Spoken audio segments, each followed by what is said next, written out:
Hey friends, Chris here. We're talking on the terms of the cross here on Through the Prism of Chrism. Theological terms. Today's an interesting word, adoption. And I'm speaking that in relation to how that we're brought into the family of God. Now we'll talk another day on regeneration or the new birth.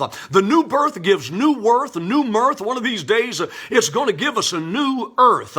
But I'm talking about the legal aspect of that work, and that is called adoption. In John 1 and verse 12, to as many as received him, to them gave he power to become sons of God. Now notice that, to become. We weren't sons, we belonged to the enemy. But now we are grafted in Romans chapter 11 and verse 24. Grafted into the olive tree and are partakers of the fatness of the tree. That is adoption. Number one, adoption positions strangers into the family. You know, as Gentiles in Ephesians 2 and verse 12, we were strangers from the commonwealth of Israel and aliens from the covenants of promise. You talk about illegal aliens, all of us were because we weren't Jewish. Now notice what it says in Romans 9 and verse 4. The Israelites to whom pertaineth the adoption and the glory and the covenants and the giving of the law and the service of God and the promises. All of those only belong to Jewish people, but Christ died for us, bridged the gap, and grafted us into the family of God. In other words, he adopted us. And number two, adoption is a matter of grace because the adopting parents have a choice in the matter. In Ephesians 1 and 5, having predestinated us unto the adoption of children by Jesus Christ to himself, according to the good pleasure of his will. In other words, it pleased God to choose you and choose me. Now, I heard about a girl that didn't know she was adopted. She's on the swing, and the big bully comes into the park and wanted the swing, and she wouldn't budge, so he said, "Hey, I've been hearing about you. I overheard your parents talk. You're not their real daughter. You're an adopted child. What do you think of that?" Well, he got his way and got the swing seat, and she ran home crying and looked at her dad and said, "Is it true what I heard on the playground today, that you're not my real dad and that I'm an adopted child?" And quickly he said to her, "Hey, I want you to know something. From the time we saw you when you were a little baby in the hospital, we fell in love with you, took you home, gave you our name, and we've loved you just as though you are our own because you are our own." You can go tell that big bully that his parents didn't have a choice in that matter. They had to take him.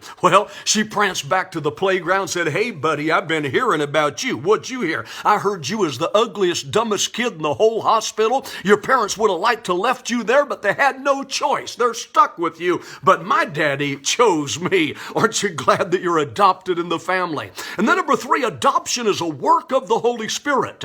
In Romans 8 and 15, "For you have not received the spirit of bondage again to fear, but the spirit of adoption whereby we cry, Abba, Father." You know, there's a work of the Holy Spirit that's going on inside of us that makes us cry out just like a little baby, Abba, Father, which means Daddy, Daddy. In other words, there's something deep inside you that loves the God who loves you. 1 John 3 and 2 says, "Beloved, now are we the sons of God." Right now you're a son, don't you forget it.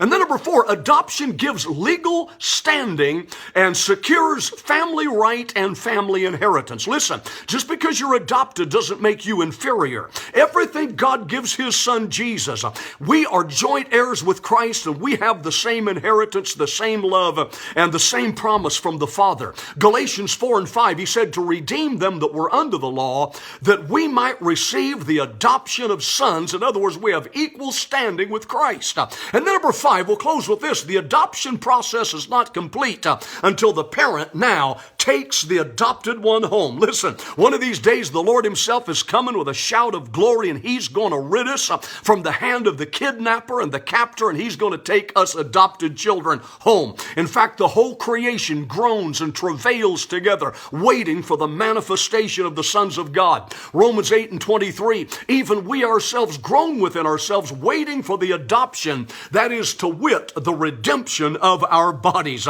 And the adoption's going to be complete when we leave the adoption agency of this world and are stepping on the clouds, flying home to glory to be with God, and so shall we ever be with the Lord. Hope you enjoyed the broadcast. Like if you like. I hope you're learning about these terms. Tune in tomorrow. We've got another one for you, and share with friends, and you have a great day in the Lord. Okay, see you tomorrow.